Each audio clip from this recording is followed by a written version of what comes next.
வடா முள்ள மாறி. ஐயா வடா முடிச்சவை. ஐயா அது மறுபடியும் கெட்ட வார்த்தையாது. முள்ள மாறி என்று சொல்லக்கூடியது முல்லை மாறி. முல்லைனா என்னது?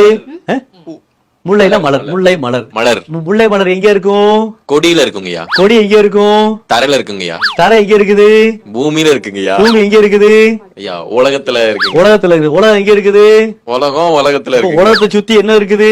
காத்து இருக்குங்கய்யா. காத்துக்குள்ள என்ன இருக்குது? தெரியாதுங்கய்யா. செடி கொடி இருக்குது. செடி கொடி இதுல இருக்குது, காட்டுல இருக்குது. குறிஞ்சி, முல்லை, மருதம், நெய்தல், பாலை. முல்லைங்கிறது என்னது? காடும் காடு சார்ந்த இடம். அப்ப காட்டுல வாழ்றவங்க எப்படி வாழ்வாங்க? இலைகளை அணிந்து கொண்டு இயல்பாக இருப்பார்கள். முல்லை என்ன அர்த்தம்? இயல்பு என்று பெயர்.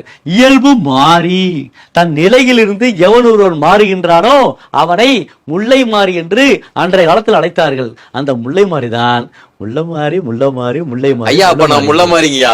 அருமை அருமை அருமை. கூட்டு போங்கடா, கோவத்துல போட்டுற போறேன்.